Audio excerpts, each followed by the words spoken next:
Radhe Radhe students. आज हम English वाले क्लास में, इंग्लिश वाले वीडियो में देखेंगे 12th क्लास इंग्लिश के 100 मार्क्स इंग्लिश के पोस्ट सेक्शन का चैप्टर 3 का क्वेश्चन आंसर देखेंगे। कल तो हम समरी पढ़ाए थे, पिछले क्लास में समरी पढ़ाए थे। तो देखते हैं क्वेश्चन आंसर में। सबसे दूसरा नंबर क्वेश्चन है, पहला नंबर क्वेश्चन तो समरी था, दूसरा नंबर क्वेश्चन है the news that made the mother happy. The news that made the mother happy but made mother happy but यहाँ छूट गया है, बट न चाहिए था, but disturb her son. Why were there responses so different. मतलब समाचार जो था, जो माँ को खुश कर देता है, एक समाचार माँ को खुश कर देता है और बेटे को डिस्टर्ब करता है, बेटे को परेशान कर देता है। ये दोनों का रिस्पॉन्स अलग अलग क्यों है? तो दोनों का रिस्पॉन्स अलग अलग इसलिए है कि माँ के जो वो तो नानू काका जो है माँ के भाई हैं, लेखक मनोहर मालगांवकर के क्या है, मैटरनल अंकल है, मामा है। और तो माँ के भाई हैं, तो जाहिर सी बात है कि माँ को अपने मायके से ज़्यादा लगाव होता है। तो मायके के लोग आ रहे हैं तो माँ ज़्यादा लाइक करेगी, उनको ज़्यादा खुश होगी मायके के नाम पे कि हमारे मायके से कोई आ रहे हैं। लेकिन लेखक को डिस्टर्ब माइंड, लेखक का माइंड डिस्टर्ब इसलिए हो जाता है कि जब वो आते हैं उनके मामा, तो बिना मतलब के उनको बोलते हैं इधर उधर चलने के लिए, घूमने के लिए, और इसकी वजह से उनको अपना ड्यूटी छोड़ना पड़ता है, नौकरी को छोड़कर छुट्टी लेना पड़ता है और उनको इधर उधर घुमाना पड़ता है। तरह तरह के जो काम करते हैं उनको करना पड़ता है, वेशभूषा बदलना पड़ता है, जैसा वो सिखाते हैं वैसा झूठ बोलना पड़ता है। जो लेखक को ये सब बात पसंद नहीं है, इसलिए लेखक को ये समाचार जो है ना नानू काका के आने का, उनको डिस्टर्ब कर देता है, लेकिन उनको माँ को खुश कर देता है। क्योंकि माँ का वो तो भाई है, मायके से कोई भी चीज आता है, कोई व्यक्ति आता है तो किसी भी औरत को अच्छा लगता है, इसलिए माँ को खुशी होती है कि उनका भाई आ रहा है। लेकिन लेखक को परेशानी होती है कि आ रहे हैं नानू काका तो हमको परेशान करेंगे, इधर घूमने के लिए बोलेंगे। तो वही यहाँ पे लिख रहे हैं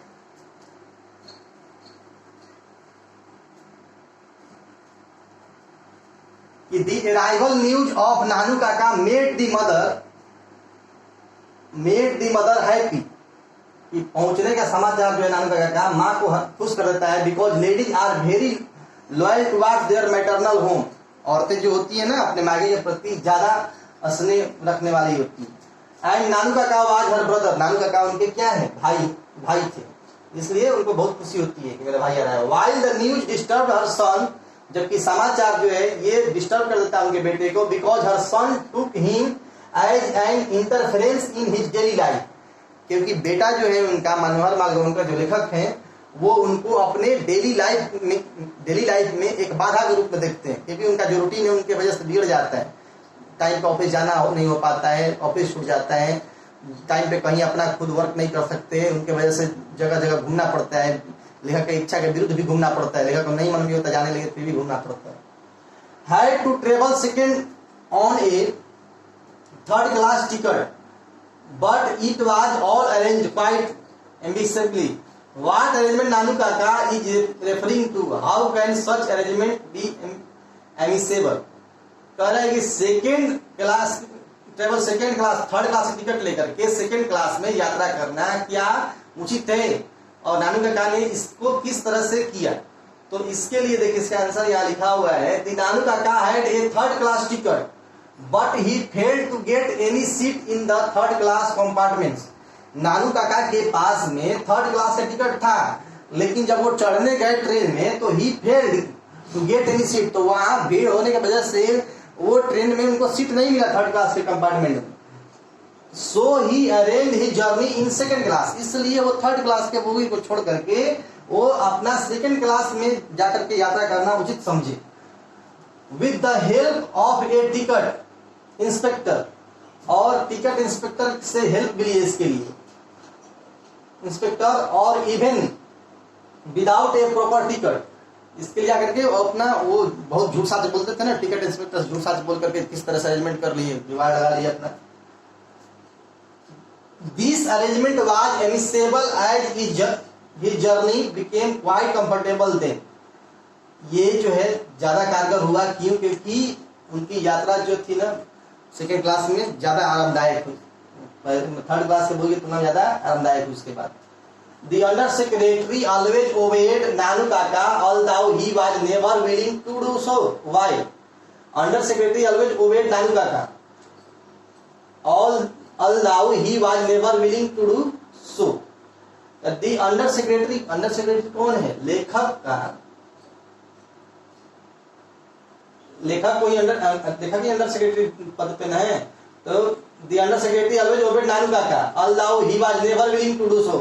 अपनी इच्छा के विरुद्ध भी नानू काका के बात को मानने का मन नहीं करता था लेखक को। अंडर सेक्रेटरी या लेखक को बोला जा रहा है, तो अंडर सेक्रेटरी को नानू काका के बात मानने का मन नहीं था, फिर भी वो अपनी इच्छा के विरुद्ध ऐसा करते because he was his maternal, क्योंकि वो उनके मामा थे, एंड ए गेस्ट, और उनके यहाँ आए हुए एक मेहमान थे, and respected by his mother, और वो अपने माँ के द्वारा सम्मानित भी थे, उनके माँ के द्वारा सम्मानित थे। उनकी माँ जो थी अपने भाई को बहुत मानती थी, इसलिए लेखक डरते थे कि कहीं माँ नाराज ना हो जाए उनसे, तो अपने इच्छा के विरुद्ध भी उनका हर बात की आज्ञा का पालन करते थे। मनोहर मालगांवकर लेखक जो है ना अंडर सेक्रेटरी, वो नानू काका की हर बात की आज्ञा का पालन करते थे अपनी इच्छा के विरुद्ध भी, क्योंकि वो उनके मामा थे, दूसरा उनके घर के आए हुए मेहमान थे, तीसरा उनकी माँ के भाई थे। How did the under secretary change his appearance to accompany Nanu Kaka? Under secretary change his appearance मतलब जो लेखक मनोहर मालगांवकर को ही अंडर सेक्रेटरी कहा जा रहा है, ध्यान रखेंगे। एक कंपनी नानू काका का साथ देने के लिए अंडर सेक्रेटरी मनोहर मालगांवकर ने किस तरह अपने आप को प्रोटेक्ट कर दिया, किस रूप में अपने आप को प्रोटेक्ट किया? The under secretary acted as ADC of Nanu Kaka. ये नानू काका का एडीसी बन गए। ही वो जोधपुरी कोट, और वो जोधपुरी कोट पहने, and tied a huge orange turban, और एक बड़ा नारंगी कलर का पगड़ी बांध लिए, round his head for it, और इसके लिए अपने सिर पे वो बड़ा नारंगी कलर का पगड़ी भी बांध लिए, जोधपुरी कोट पहन लिए, और नानू काका के एडीसी बन गए। हाउ डिड नानू काका इम्प्रेस सोहन लाल रतीराम? तो सोहन लाल रतीराम को कैसे नानू काका इम्प्रेस करते हैं? तो Nanu Kaka impressed Sohan Lal Ratiram by dropping the name of Hazrat Barkat Ali.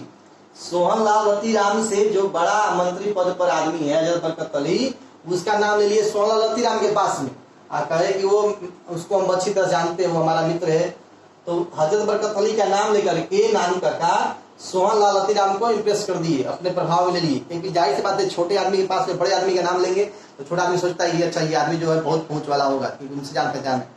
तो इस तरह से उनको हजरत सोहन लाल रतीराम को लगा कि हजरत बरकत अली का सचमुच में कोई खास व्यक्ति है, कोई खास आदमी है, तो इसलिए सोहन लाल रतीराम उससे काफी प्रभावित हुए नानू काका से। Because Sohan Lal son was to serve under Ali, क्योंकि हजरत बरकत अली के अंडर में ही ये काम कर रहा था सोहन लाल रतीराम का बेटा, और उसको वो विदेश में पदस्थापित करना चाहते थे।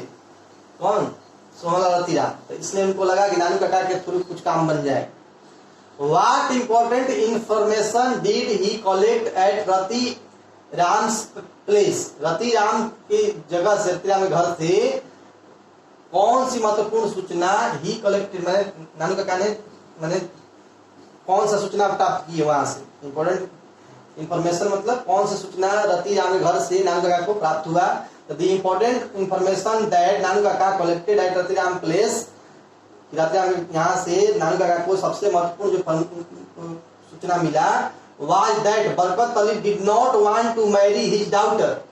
सबसे बड़ा सूचना ये भी मिला एक और, कि हजरत बरकत अली जो है अपनी बेटी का शादी रतीराम के बेटे से नहीं कर रहा है। तो ये सूचना उनको मिला कि हजरत बरकत अली जो थे ना वो बड़े मंत्री थे और रतीराम छोटे पोस्ट पे थे, तो रतीराम जो चाहता था, रतीराम का बेटा हजरत बरकत अली के अंदर में काम करता था, तो रतीराम चाहता था कि उनका जो बेटा है, मतलब उनके जो बेटा है उनकी शादी जो है वो हजरत बरकत अली के लड़की से हो जाए, लेकिन हजरत बरकत अली अपनी बेटी की शादी रतीराम के लड़के से नहीं करना चाहते थे। इसके अलावा एक और बात चाहते थे रतीराम कि हमारे बेटे का पदस्थापन भी विदेश में हो जाए, और इसी बात का वो फायदा उठाए। कौन? नानू काका।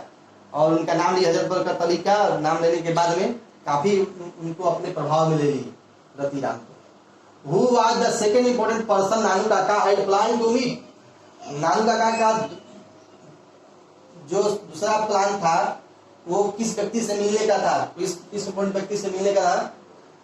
तो the what preparation did he make to meet him, और उसके लिए उन्होंने क्या तैयारी की। तो the second important person which Nanu Kaka had plan to meet, जो सेकेंड इंपॉर्टेंट पर्सन, दूसरा जो महत्वपूर्ण व्यक्ति थे जिससे नानू काका प्लान किए मिलने के लिए, वाज दी मिनिस्टर हजरत बरकत अली। दूसरा व्यक्ति पहले गए रत्तीराम, सोना रत्तीराम के यहाँ, वहां से चल गए हजरत बरकत अली के मिलने के प्लान के लिए। So first of all he took a big car from a showroom for this, इसके जाके शोरूम से झोल-झाल करके एक कार जुगाड़ करते हैं। Then he change himself into an astrologer of, और अपने आप को निनौर के महाराजा का एस्ट्रोलर साबित कर दिए। Who was supposed to be sent by maharaja of Ninaur, Ninaur के महाराज द्वारा भेजे गए ज्योतिषी का वेश धारण किए और वहां जाकर के हजरत बरकत अली से मिलने का प्रयास किया। How did he manage to impress the Sikh auto dealers, Sikh auto dealer जहां गए थे कार लेने के लिए, तो वहां उसको कैसे प्रभावित किए। तो Nanu Kaka manage to impress the Sikh auto dealers by showing his wealth and generosity, अपने धन और उदारता को दिखा करके वो सिख ऑटो डीलर को अपने प्रभाव ले ली। उसके सामने ही, सिख ऑटो डीलर के सामने ही उन्होंने धोबी को पैसा दे दिया, कपड़े की धुलाई से बहुत ज्यादा पैसा दे दिया। That means by a cheque of 1000 rupees and a reward of 2 rupees. देखिए जिस जमाने में लिखा गया है कहानी, उस जमाने में 2 रुपए और 1000 रुपए का बहुत कीमत हुआ करता था। इसलिए ऐसा नहीं सोचेंगे अभी तो 2 रुपए दे दिए तो ज्यादा, ये जब लिखा गया है उस समय बहुत 2 रुपए का भी बहुत कीमत हुआ करता था। उस समय 2 रुपए का मतलब आज रेट का समझिए 20,000, तो 20,000 आज रेट में किसी धोबी को दे दे कोई आदमी अचानक, तो समझने लगा अगला कि नहीं ये बहुत मतलब दानी आदमी है। बिना कुछ काम के 20,000 रुपए किसी को दे दीजिए आप, तो आपकी उदारता जाहिर सी बात है जेनरसिटी झलकेगी। तो इस तरह से उसकी जेनरसिटी से काफी प्रभावित हुआ सिख ऑटो डीलर। एक सिख ऑटो डीलर के पास में जब वो गए थे उस समय धोबी चेक लेकर के आया कि देखिए आपके कपड़े में रह गया था चेक, 1,000 का चेक है। तो बोलते ही अपने को दिखाते हैं अच्छा अच्छा हो गया, गलती से पड़ गया होगा, चलिए कोई बात नहीं, 2 रुपया उसमें से निकाल देता है। 2 रुपया मतलब आज के रेट का 20,000, 1,000 का मतलब बहुत ज्यादा उस समय रकम हो गया था जिस जमाने में लिखा गया है। अगला है what did he do at the minister's residence, Nanu Kaka जो थे मिनिस्टर के आवास पर क्या किए। नानू काका asked for visitors book, minister के यहाँ जाइएगा कभी कभी बड़े व्यक्ति के यहाँ, तो उनके यहाँ विजिटर्स बुक होता है, वहाँ पे अपना ब्यौरा देना पड़ता है कि आप कौन से व्यक्ति हैं, मिलना है तो किस वजह से मिलना है। तो visitors book at the minister's residence, पहले विजिटर्स बुक मांगे। He wrote his name and status as an astrologer, और अपने बारे में वो जानकारी दिए कहे कि हम एस्ट्रोलर हैं। Who was suppose to be sent by maharaja of Ninaur, Ninaur के महाराज द्वारा भेजे गए हम एस्ट्रोलर हैं, ज्योतिषी हैं, जबकि वास्तव में ऐसा कुछ वो नहीं थे। He also gave his Delhi address, और उन्होंने अपना दिल्ली का भी पता दिया, देखा कि घर का पता दे दिया, देखिए कितना चालू को जानी है। इन दैट बुक, ताकि उनको लगे कि हाँ कोई बहुत बड़ा, लगे हजरत बरकत अली को कोई बहुत बड़ा आदमी हमसे मिलने के लिए आया है।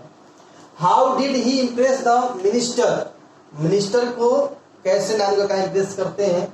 नानू काका impress the minister by the courtesy of the astrologer, astrologer के तौर पर एस्ट्रोलॉजर बन करके नानू काका मिनिस्टर को इम्प्रेस करते हैं। हिज ड्राइवर, और ड्राइवर भी अपने साथ में रखने की, और एक बिग कार ले ही गए थे साथ में सिख ऑटो डीलर से मांग के, और इम्प्रेसिव ड्रेस, काफी बड़कदार ड्रेस पहने हुए। Thus he applied many tricks to impress the minister, इस तरह से बहुत सारे ट्रिक और मैंने उपाय लगाते हैं उनसे मिलने के। देखिए 2-2 नंबर का क्वेश्चन पूछता है, इससे ज्यादा इसमें नहीं मैटर दिया हुआ है, 2 लाइन 3 लाइन 4 लाइन दिया हुआ है आपको, ठीक है। तो 2 नंबर क्वेश्चन में आपको 2 से 4 लाइन तक लिख सकते हो, उससे जवाब 5 लाइन में देख सकते, इससे ज्यादा लिख सकते। तो ये चैप्टर आपका खत्म होता है। आपको कल चैप्टर में आप पढ़े थे कि ये 3 चौपस्लव के लेखक कौन थे, मनोहर मालगांवकर। इसके पहले 2 चैप्टर और पढ़ लेते आप, तो आप यहाँ गौर करेंगे। तीसरे चैप्टर का क्वेश्चन आंसर यहाँ समाप्त होता है आपका।